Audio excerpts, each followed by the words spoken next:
Okay, another beautiful day in Chamonix here. You can see the clouds have covered in the mountain up there. The Mont Blanc's up in this direction. But I wanted to show you a little bit about what I bring on our Matterhorn to the Mont Blanc adventure. Keep in mind that this adventure is hotel based, so we are staying in a nice hotel every night. So you don't need some of the sleeping bags and other layers that you might need if you were going on our Tour de Mont Blanc adventure where you're staying in mountain refugios each night. Nonetheless, you do want to have certain things for the days that we go out hiking so you're prepared and we can hike every single day. So I'm going to go over the list of what I brought and what I bring on a typical trip like this, what a guest should bring if they're coming on our Matterhorn to the Mont Blanc or any of our other European hiking hotel based adventures. Here's the packing list, the gear list that you would want to bring to one of our trips in the Alps. It's hotel based. It's one of our hiking trips. And it's important to just think of the layers that you're going to want to have for the outdoors and then when you're around town and that kind of thing. So during the day, most of the time you're going to be hiking or outside in villages and looking around. And the weather can do a lot of things. You can have sunny, warm days. You could have days with cooler temps or precipitation, and then especially when you go up higher into the mountains, into the elevations where we're using lift assist, so you might jump up a couple thousand feet from a village and then even go higher to get in the big views up to 12,600 feet at the Aiguille de Midi in France. So most of the time in the summer months, this is a list of stuff you would pack for July or August. As we got into September, of course, you'd want maybe a couple cooler layers. But we're always going to be prepared for the elements, for the wind, the cooler temps, or the rain if we encounter those on our hike. So some of the basic layers, of course, that you're going to want are the stuff for maybe around town. I bring 2 pairs of pants, pair of jeans, pair of like just gray slacks that I can wear in the evening. And I'm not bringing a fresh pair for every night. We are hotel based, so you can do laundry as the trip goes on. I bring a couple pairs of pants to wear to dinners, and then I'll bring a few collared type shirts. So I just have a little selection of collared type shirts so I can wear a pair of pants and a collared shirt to dinner. Some of the times if we're going to dinner, maybe we're sitting outside on a terrace, I will bring like a sweater, just a medium weight, gray colored sweater, and then a fleece, just a nice soft like North Face fleece, full zip. So you could wear that if it was cooler and you don't want to wear that warmer layer that you've been hiking in or that's been in your backpack all the time, but some evening type wear. Then on the lower part of your body, of course, this bag is full with socks and underwear. It's important to have good socks, usually ankle high socks, depending on your trekking shoe or boot, and a selection of underwear as well, light, so you can pack plenty of pairs, and then something that you can have washed during the week. Just a travel belt. In the lower body, I bring 1 pair of trekking pants, just like a full length kind of trekking pant. Then I actually like to hike in like a 3/4 length pair of pants. They're just like a long short, a regular pair of khaki shorts, and then a couple of light hiking shorts as well. Then it's definitely important to have a good selection of t-shirts. It's going to be your lower layer, your bottom layer. I do like a poly type layer that's going to wick moisture as well as not smell as much. And I bring a selection so I can change my color and my shirt each day. And then after a number of days, I'll probably launder some to get to the end of the trip. And then I usually bring a couple cotton t-shirts, something comfortable to wear around town in a more casual setting to layer underneath maybe your fleece if you're going to wear something like that out to dinner or in the evening around the lodge. And these are the basic layers for just your regular evenings and regular days for your trip.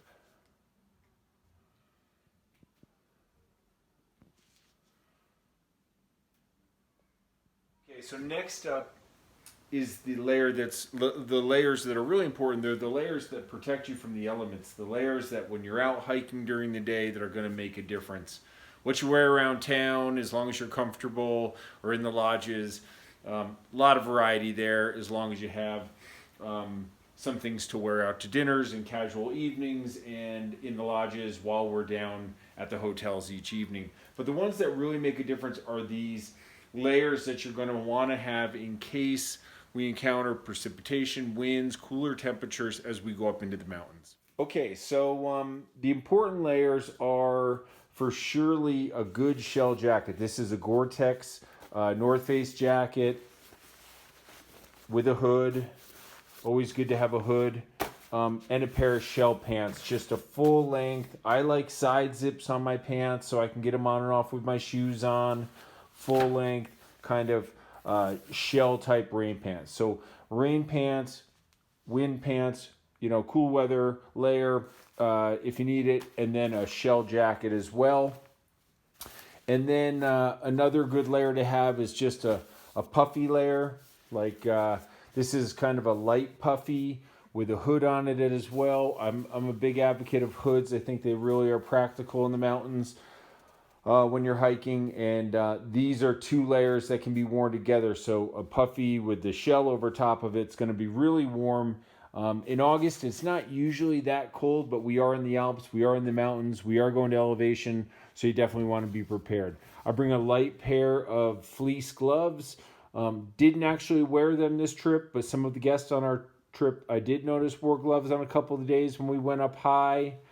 And always going to bring a beanie type hat and a buff, just a regular face buff. Can be worn over your head, can be worn over your face, can protect you from the sun, a lot of things. And I'm always going to bring an emergency poncho in the event we're in heavy rain for a while, just to protect yourself. A couple other layers I like to bring are like a long sleeve zip up, kind of light to medium weight, good to have on days when you want to cover your arms when you're hiking. And I also like to bring just like a windbreaker. This is just not really waterproof. It's just a windbreaker, but it definitely makes for a nice shell layer.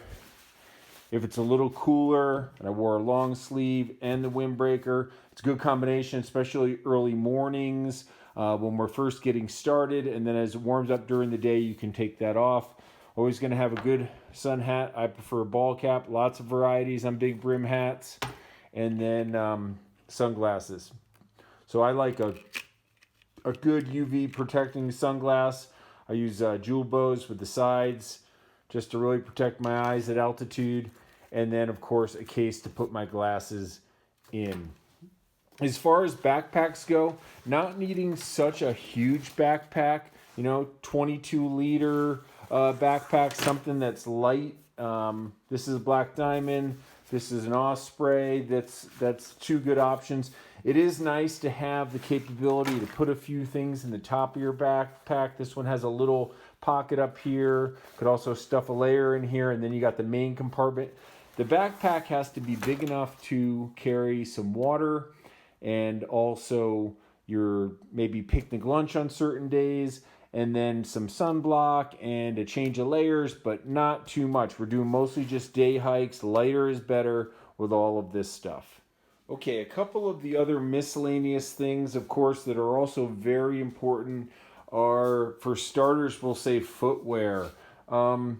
I usually bring a pair of travel, comfortable sneaker type shoes, something like this that I can wear at the end of the day to walk around town, to travel in, and that kind of thing. As well, I usually bring a pair of sandals, something I can wear around the lobby in the lodge in the evening or in the early morning to breakfast before I put on my hiking shoes.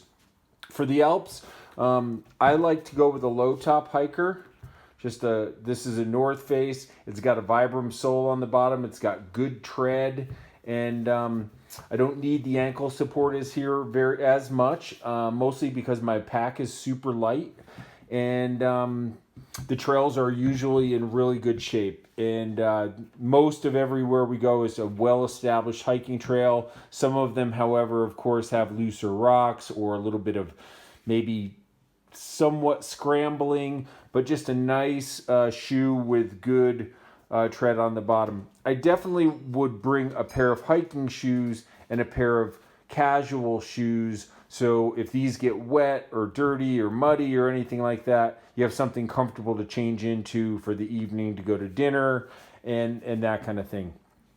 And then the sandals are just convenient around the lodge. With all of my shoes, I always bring a large just bag like this, just a bread bag or something like that I can put my shoes in to put into my duffel or my suitcase and keep my stuff clean if my shoes are dirty. Otherwise, trekking poles, super important. These are a 3-part trekking pole, and use them all over the world. It's nice to have, especially going up and down the hills and whatnot. Poles are going to give you more stability and take off some of the stress on your lower body and your lower back, and then you'll be able to be more comfortable with the longer hikes and things like that. So trekking poles are super important. Water bottle, I bring a 1.5 liter Nalgene. A liter's probably plenty good in the Alps. There's a lot of places to fill up water in the Alps. A lot of villages have community water fountains that are all drinkable. And even on a lot of the trails, most of the trails have a water spigot or two along the way that you can refill during the day. So that's never really a problem to need much more than 1 liter of water that can be refilled during the day as we go. A couple other miscellaneous items I think that are important. I like to bring a little packet here to put my phone in that I can hook on my backpack.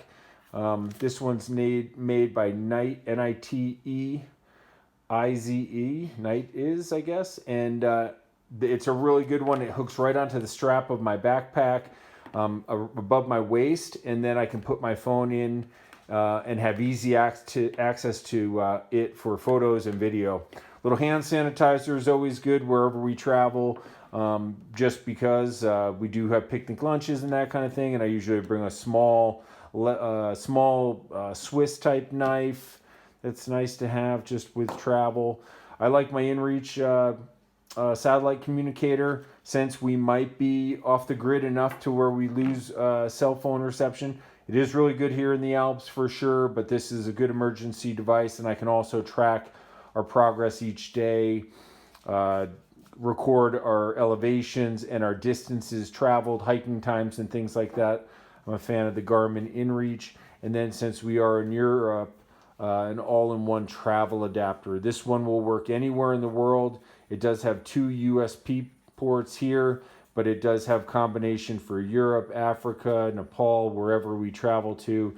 And these are nice, especially in foreign countries, because it does have an indicator light on top of it that turns on and lets you know when you've got power to it, so you can power all your devices. Travel adapter, super important.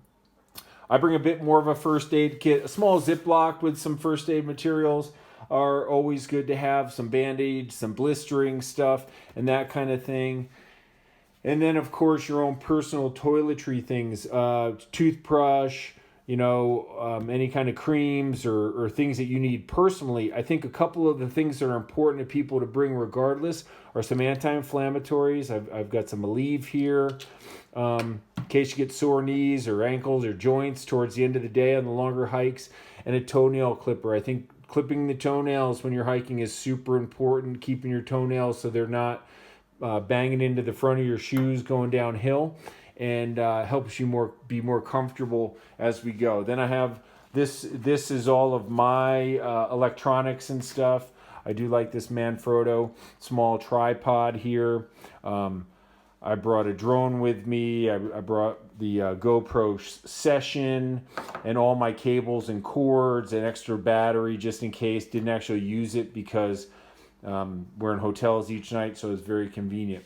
And then as far as travel goes, This is one of the few places that I bring a medium-sized hard shell suitcase. Bought this one at Costco a couple years ago, and it's been good. Most of the time I bring a duffel bag on the trips, but we are in and out of hotels, so being able to wheel your bag in and out is really convenient, easier to deal with, and nice since we're in hotels each night. I never travel without my Bose noise cancellation headphones, and I do bring my passport because we are international, and I bring this envelope here just to put in some of my receipts and other things as we travel along the way. But this is the basics of the gear that you're going to need for the Alps.